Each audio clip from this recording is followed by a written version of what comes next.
Greetings Earthlings, I'm back with another review of a USB microphone. So today we're looking at this guy, the Cyber Acoustics Shasta or CVL-2001. If you do want to pick up this desktop turret looking son of a gun, it'll set you back around 40 bucks. I'll throw some links down below. And for the majority of this review, I have the mic connected directly to my Mac. Input gain set at around 63%. I won't do any compression, EQ, or noise removal, but I will likely boost it in post. So check the doobly-doo to see what I did. And also for the rest of this video, I'm going to connect the microphone directly to a Gorilla Pod so I can get it closer to my mouth, because this microphone is poorly designed and it has 1/4 inch threading on the bottom instead of the standard 3/8 inch, and a Gorilla Pod is all that I have that has 1/4 inch threading on the bottom, so that's why I have it set up like this. Alright, let's go ahead and talk about what comes in the box.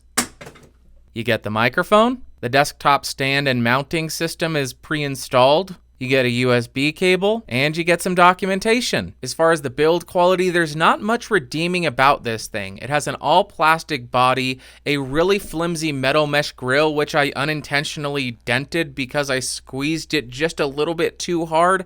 On the bottom, as I already mentioned, you will find the 1/4 inch threading, which is standard for cameras, so keep that in mind. On the rear of the microphone, you will find the USB port.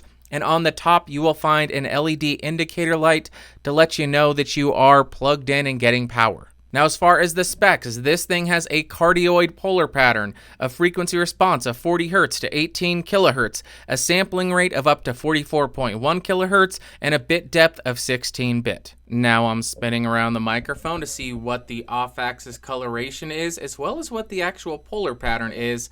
We're going to go ahead and continue rotating around to 180 degrees.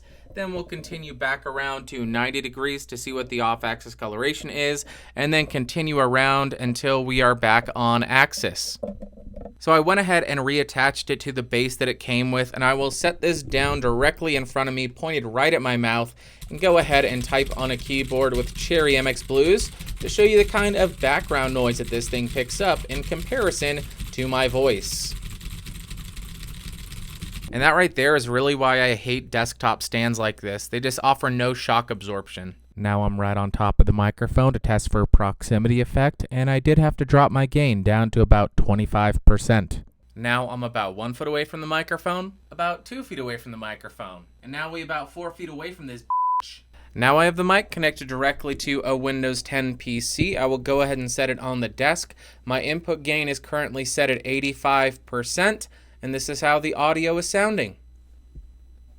Okay, so now you can see that I have my gain set at around 62%. I have the microphone a foot away from me, directly on my desk, pointed at my mouth. I'll drop the gain to 0% and slowly increase it so you can hear the noise generated by the A to D converter and the microphone's preamp.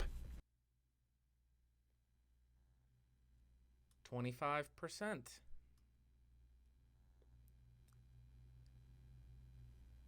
50%.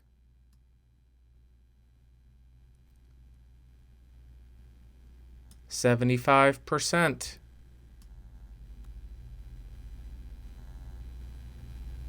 And 100%.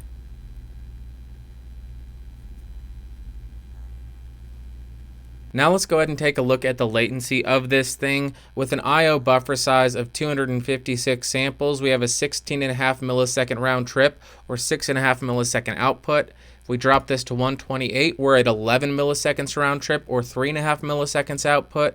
And if we drop it to 64, we're 8 milliseconds round trip or 2 milliseconds output.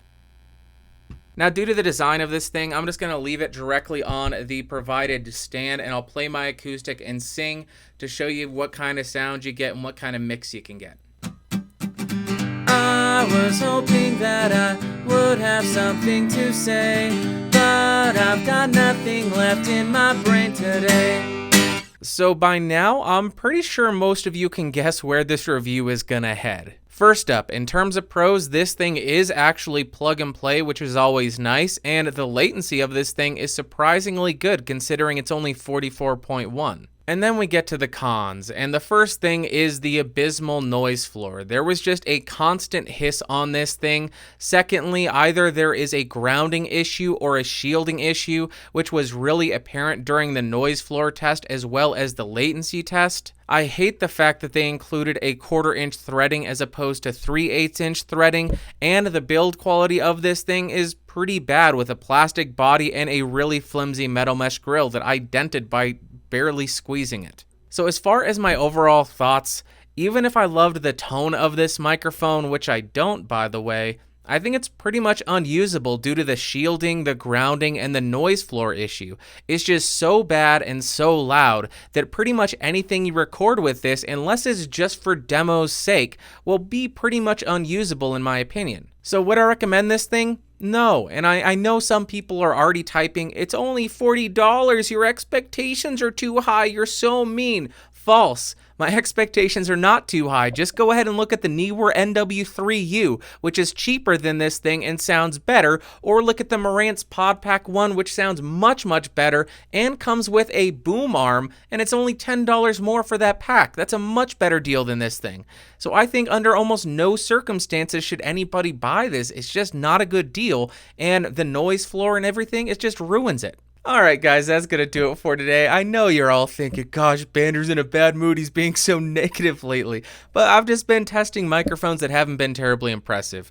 If you enjoyed the video, go ahead and give me a thumbs up. If you hated it, thumbs it down. If you want to influence what I review, go to geeksrising.com/podcastage and cast your vote there. Want more videos like this? Logo beneath me. Check out the Discord server, link in the description, and I will see you all later. Thanks for watching. Bye.